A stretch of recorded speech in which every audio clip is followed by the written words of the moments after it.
안녕하세요. 춘천교육대학교 교육학과에 재학 중인 김비주입니다. 원래 예정대로였더라면 여러분들을 대상으로 춘천 청소년 문화의 집에서 강연을 진행했어야 했으나 코로나로 인해서 이렇게 영상으로 찾아뵙게 되었습니다. 사전에 여러분들은 교육대학교, 사범대학교를 희망하는 학생들이라고 들었습니다. 모두 교육자에 대한 꿈을 꾸고 있고 진로 또한 비슷한 범주 내에서 고민하고 있을 것이라 생각합니다. 교육 입시에 대한 모든 것이라는 주제로 오늘은 교육 입시에 대한 정보, 그리고 작년에 제가 직접 한 활동, 그리고 대학 생활을 소개해드리고자 이렇게 PPT를 만들어 보았습니다. 그리고 마지막 시간에는 여러분들이 궁금해하시는 점 위주로 Q&A 시간을 갖도록 하겠습니다. 희망 직업 상위권 교사라는 제목으로 첫 페이지를 시작할 건데요. 네, 교사라는 직업은 학생들의 희망 직업 상위권에 꾸준히 드는 직업 중 하나입니다. 본 자료는 2019년 자료입니다. 교육부와 한국직업능력개발원이 발행한 진로교육 현황 조사에 따르면 고등학생 희망 직업 1위가 교사라고 합니다. 따라서 교육대학교 및 사범대학교는 최근 몇 년 사이에 최고의 인기를 누리면서 인문계 최상위권 친구들뿐만 아니라 자연계에서도 교사에 대한 꿈을 갖고 있습니다. 교육 관련 직업에는 꼭 교사가 아니더라도 연구원, 교육 강사, 교육 자문 및 검토관, 그리고 장학사, 독서 지도사와 같이 다양한 직업이 있습니다. 교사를 양성하는 대학교에는 교대, 사범대, 한국교원대가 있습니다. 이들의 차이점을 알려드리도록 하겠습니다. 교사 중에서도 초등학교 교사, 그리고 중학교 교사, 고등학교 교사 등 어떤 학교의 교사가 되고 싶으냐에 따라서 진학하려는 대학교를 달리 고민해야 합니다. 이해하기 쉽게 표로 설명하자면 일단 교대에 입학하게 된다면 중등교사는 될 수 없고 초등교사만 꿈을 가져야 합니다. 반대로 사범대학교에 진학할 경우에는 초등교사에는 진학할 수 없고 그리고 중등교사, 중학교와 고등학교 교사만 꿈꿀 수 있습니다. 이에 반면 교원들을 보시면 초등교사, 중등교사 모두 가능합니다. 그래서 구체적으로 설명을 드리자면 교대는 초등학교 교사가 되기 위해 진학하는 학교로 초등교육과가 있는 학교입니다.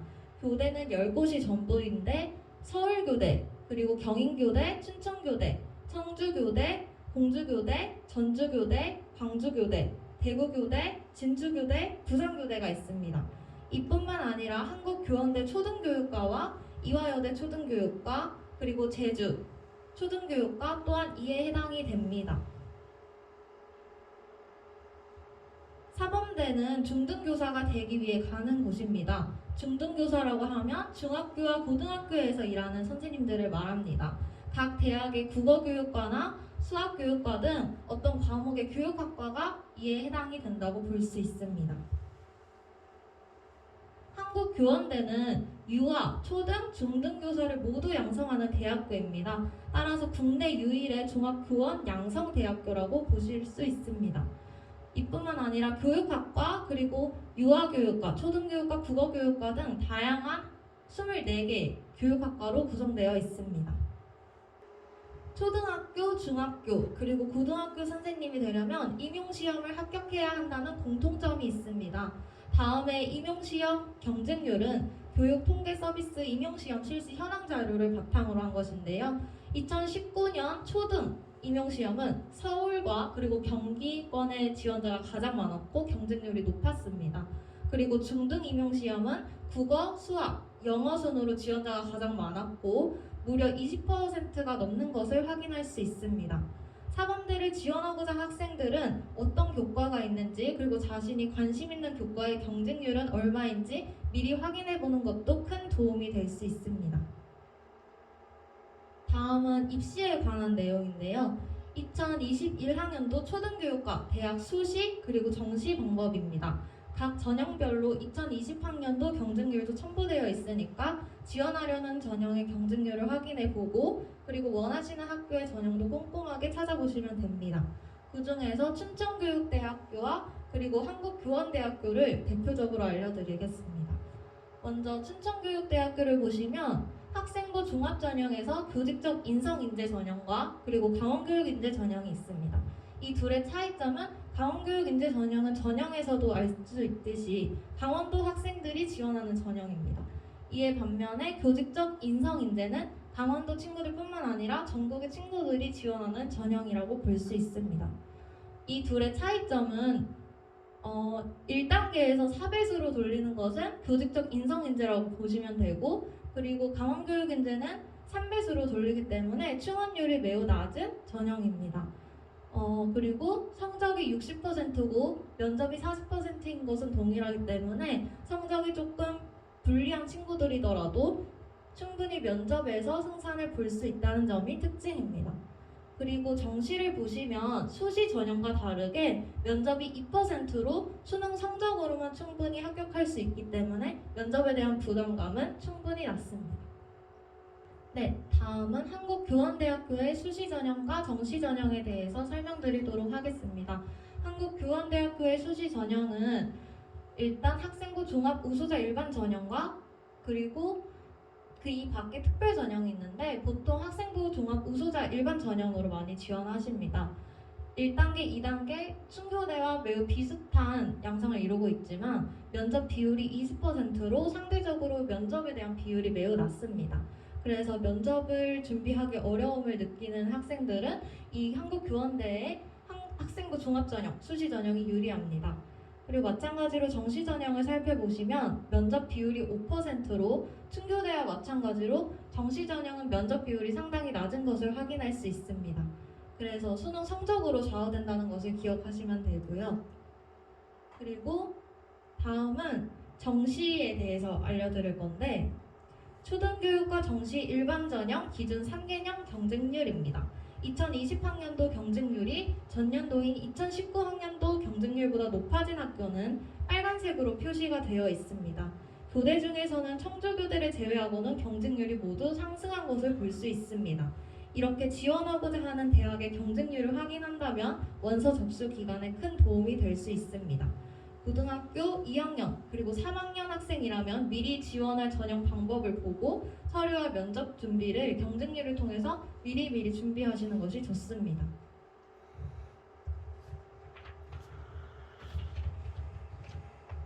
다음 순서는 학교생활기록부 평가 기준에 대한 말을 할 건데요.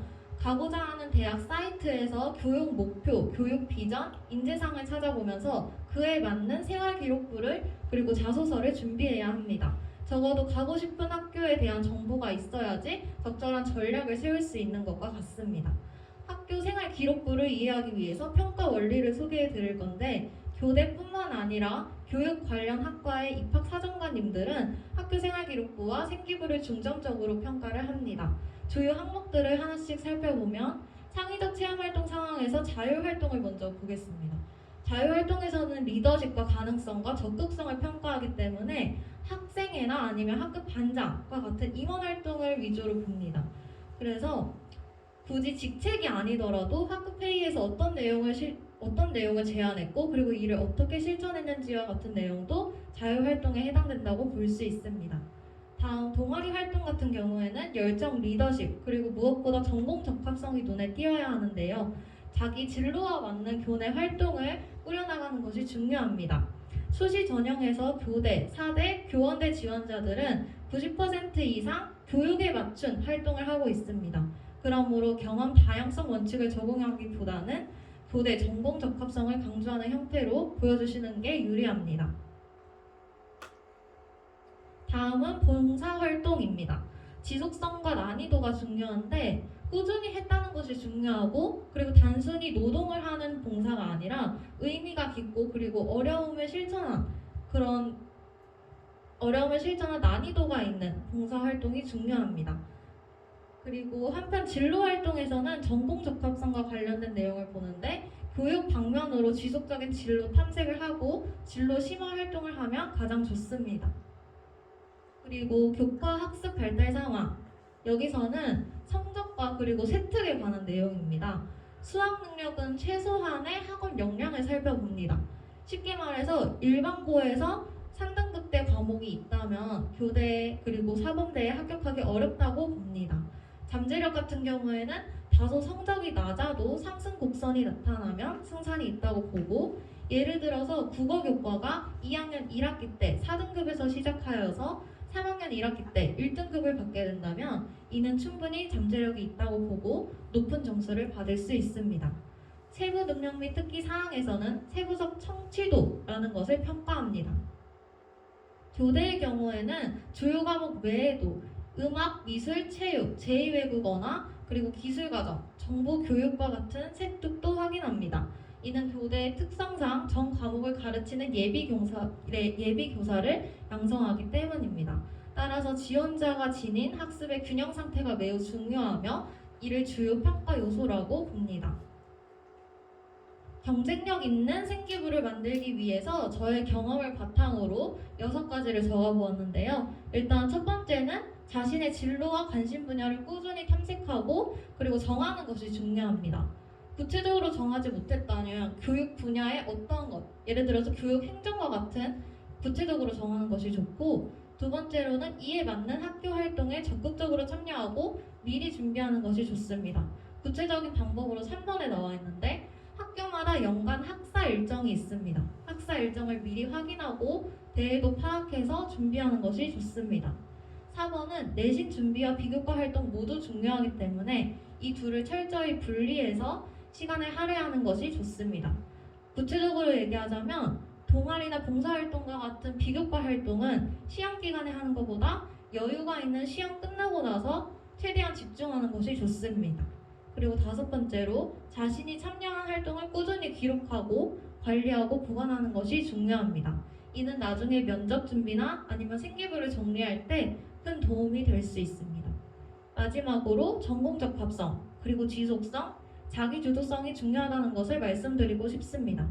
자신의 진로와 그리고 자신이 한 활동이 꾸준히 이어져야 되고, 그리고 자기 스스로 한 활동이어야 되고, 그리고 무엇보다 교육과 관련된 활동이면 충분히 좋은 점수를 받을 수 있습니다.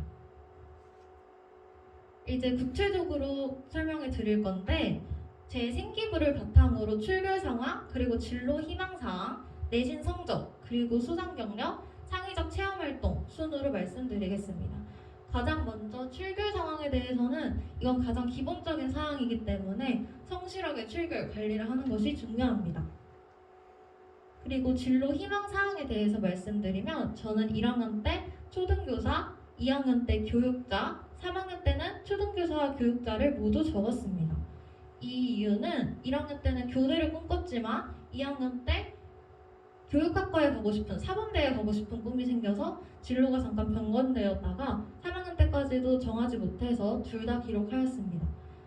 저 같은 경우에는 조금 높은 점수를 받기 어려운 판단이라고 볼 수 있는데, 왜냐하면 여기 두 번째 줄을 보시면 진로 희망 활동이 발전하는 과정이 좋다라고 써져 있어요.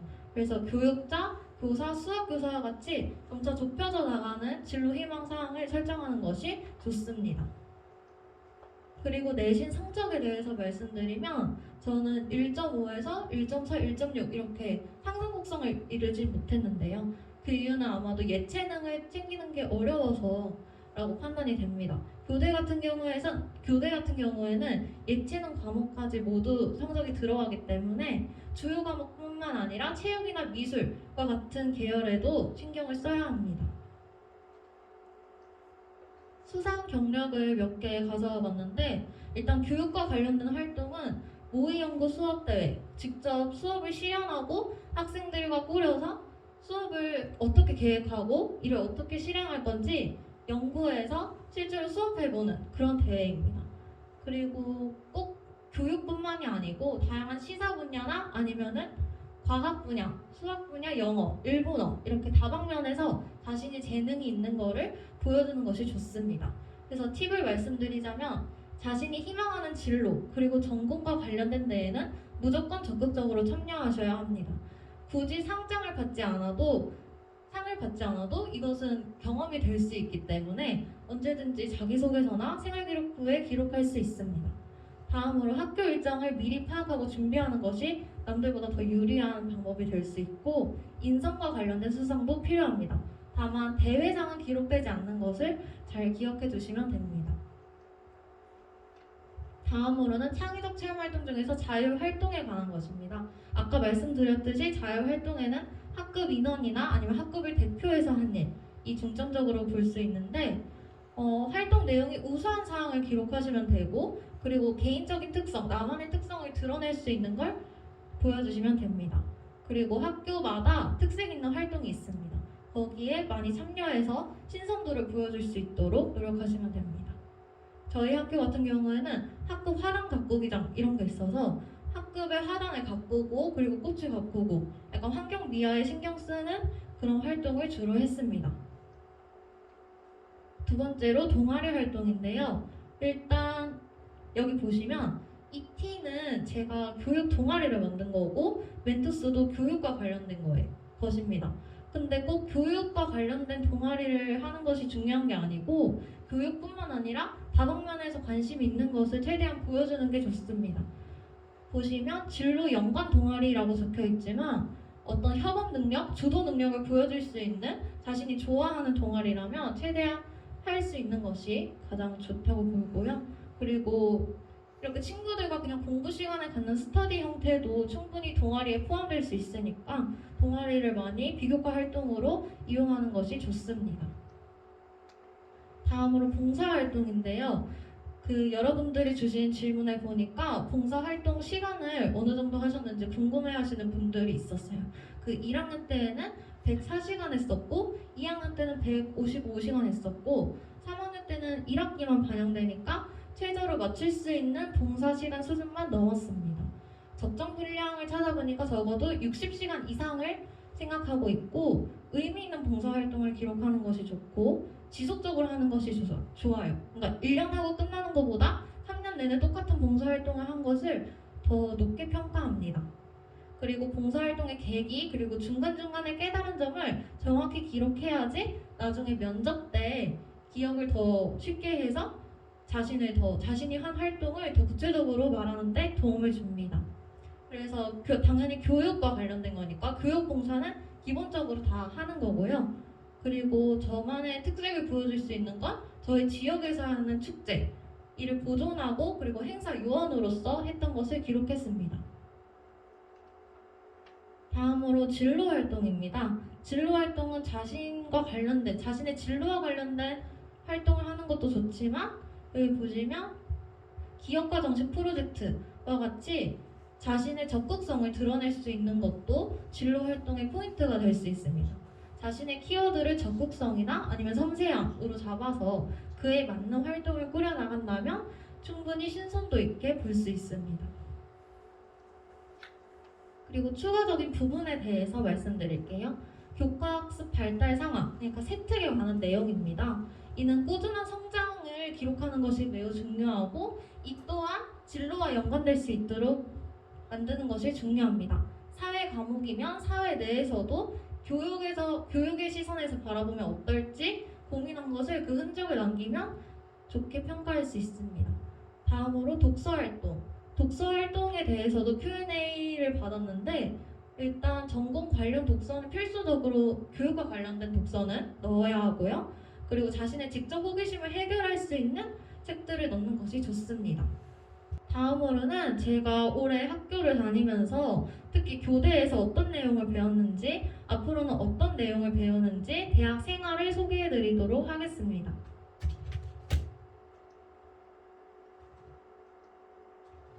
일단 저는 춘천교육대학교에 재학 중이고 춘천교육대학교는 윤리교육과 국어교육과 사회과교육과 교육학과 수학교육과 과학교육과 실과교육과 음악교육과 미술교육과 체육교육과 영어교육과 컴퓨터교육과과 같이 다양한 과목마다 학과가 붙여져 있고요. 저는 그 중에서 교육학과에 재학 중입니다.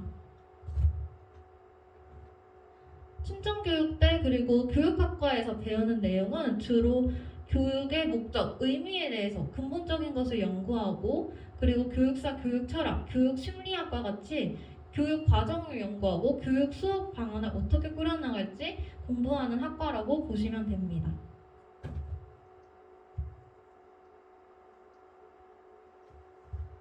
지금부터 보여드리는 활동은 제가 수학을 배우면서 교대에서는 전 과목을 다 배워야 되고 그리고 예체능도 배워야 되기 때문에 제가 간추려서 몇 가지 활동을 가져와 봤는데요.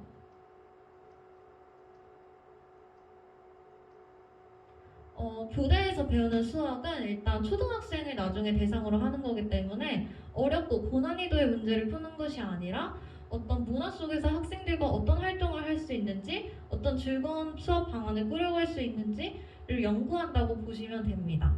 그래서 놀이처럼 즐거운 수학을 공부하는 것이 목표가 되었습니다. 두 번째로 과학에 관련된 부분인데요. 주로 그림을 그려서 학생들이 어떻게 쉽게 이해하는지 거기에 대해 많이 중점을 두었고, 실제로 밖에 나가서 학생들과 어떻게 체험할 수 있을지 연구하면서 이렇게 활동 방안도 꾸려봤습니다. 그래서 저 같은 경우에는 문과였는데 과학을 배운다고 해서 매우 어렵고 그리고 저와 떨어져 있는 학문을 배운다고 생각했는데, 이것이 아니라 후에 교사가 되었을 때 아이들과 과학 활동을 어떻게 할 수 있는지 수업 활동에 대해서 고민하는 그런 수업이라고 보시면 됩니다. 영어 과목에서는 실제 수업 실연을 했었는데 이는 동영상에 나와 있어요. 이렇게 집에서 어떻게 자신이 코로나 시대였기 때문에 어떻게 자신이 집에서 수업을 할 수 있는지 직접 수업을 꾸리고 영상을 찍어서 제출하는 것이 과제가 되었습니다. 그래서 원어민처럼 유창하게 할 필요가 없고 어떤 수업 계획안을 짜고 그리고 직접 수업 시연을 해보고 수업을 진행해보면서 경험을 쌓는 것이 위주라고 보시면 됩니다. 다음엔 미술을 배울 때 제가 그림을 그렸던 건데, 교대에 다니다 보니까 미술도 굉장히 잘해야 되고 그림도 많이 그려봐야 돼요. 근데 저는 여기서 좋았던 게 뭐였냐면 학원처럼 그림을 잘 그릴 필요가 없고 그리고 학생들과 나중에 그림 그리는 것을 좋아하는 그런 마음과 열정만 있다면 이 수업에 즐겁게 참여할 수 있었습니다. 그리고 음악도 배우는데 장구나 소금이나 그리고 단수와 같이 음악적인 면에서도 꾸준히 노력해야 되고, 그리고 코로나 때문에 비대면으로 수업하는 경우에 어떤 인터넷 사용 방법이나 그리고 프로그래밍도 할 수 있어야 되기 때문에 영상 만들기 그리고 프로그래밍 짜기, 코딩 같은 것도 배웠습니다. 그래서 말씀드리자면 교대는 전 과목을 다루고 그리고 예체능 과목도 있기 때문에 다방면에서 균형을 이루어야 한다는 점이 특징입니다. 이와 다르게 사범대학교의 특정한 어떤 과목의 교육학과는 해당 과목을 깊게 배우는 특성이 있습니다. 이렇게 서로 다른 특성을 고려해서 자신과 맞는 학교를 선택하는 것이 바람직합니다. 마지막으로 교육 입시에 대해서 여러분께 해주고 싶은 말이 있다면, 교사가 되고 싶다면 적어도 아이들과 함께 했을 때 자신이 즐거운지 행복한지에 대해서 우선적으로 생각해 보셔야 하고, 두 번째로 다양한 과목을 배우고자 하는 열정이나 어떤 한 과목에 대해서 깊게 탐구하고자 하는 의지가 있어야 합니다.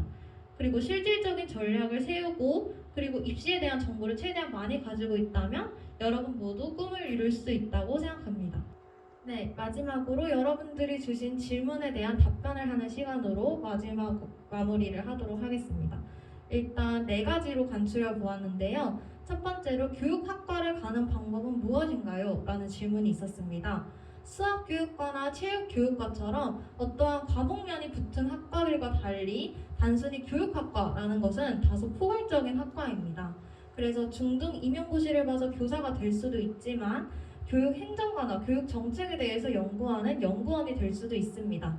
자신이 교육학과에 진학해서 어떤 일을 하고 싶은지 구체적으로 정하고 또 이에 맞는 활동을 하면서 준비하는 것이 좋습니다. 두 번째 질문에 답변해 드리겠습니다. 교육학의 체육 선생님이 되는 것도 포함되나요? 우선 체육교사를 꿈꾸고 있다면 체육교육학과에 진학해서 중등 임용고시를 본 다음에 선생님이 되는 방법을 가장 추천드리고 싶습니다. 왜냐하면 체육교육학과가 아닌 교육학과에 진학해서 체육교사가 되려면 체육학과를 함께 복수 전공을 해야 하기 때문에 이는 꽤 번거로운 방법이고 그리고 돌아가는 방법이라고 볼 수 있습니다. 그래서 교육학과를 나와도 이후에 중등 임용시험을 봐야 한다는 점은 동일합니다. 세 번째로 독서활동, 수상내역, 봉사시간 관련 내용이 궁금합니다. 라는 질문이 있었어요. 이 질문에는 오늘 보여드린 PPT가 충분히 도움이 되었다고 생각합니다. 추가적으로 말씀드리지 않은 부분이 있다면 저는 독서활동에 대해서 말씀드리고 싶은데, 매년 10권에서 15권 정도를 꾸준히 기록했고, 그리고 이때 과목별로 적어도 하나씩 균형 있게 읽으려고 노력했습니다. 특히나 교대를 준비하는 학생이라면 전 과목의 고른 분포나 균형이 중요하기 때문에 다양한 과목과 관련된 독서를 하는 것이 바람직합니다. 마지막으로 학창 시절 어떤 공부법으로 공부를 했나요? 라는 질문이 있었는데요. 공부법이라고 하면 사실 이미 여러분이 저보다 더 좋은 방법으로 공부할 수도 있고 제 방법이 여러분과는 맞지 않는 교육 방법일 수도 있습니다. 저는 고등학교 때 과목별로 노트를 만들어서 매 수업 시간마다 그 수업 시간에 선생님이 하신 농담부터 그리고 중요하다고 했던 부분까지 전부 노트에 필기했습니다. 그리고 그날 배운 과목의 노트들을 다 백지 복습을 했는데요. 백지 복습이라는 것은 노트에 적혀 있는 내용을 아예 백지에 A4 용지에다가 그대로 옮겨 적는 것을 말합니다. 이때 당연히 노트를 보지 않고 자신의 기억나는 거로만 의존해서 적는 방법인데요. 놓친 부분이나 100%다 적지 못한 부분은 노트를 펼쳐서 수정하고 그리고 완벽히 외울 때까지 계속 반복했습니다. 귀찮을 수도 있고 도움이 될지 의문이 들 수도 있지만 시험 기간에 벼락치기를 하는 학생들이라면 이 방법이 크게 도움이 될 수 있습니다. 손에 익은 기억과 그리고 내용이 떠올라서 시험 볼 때 많은 도움이 되었고 이는 제가 고등학교 3년 내내 계속 이 방법으로 공부를 해왔습니다. 그러면 여러분들이 주신 질문을 바탕으로 모두 답변을 해드렸고 이상 저는 춘천교육대학교 교육학과에 재학 중인 김비주였습니다. 감사합니다.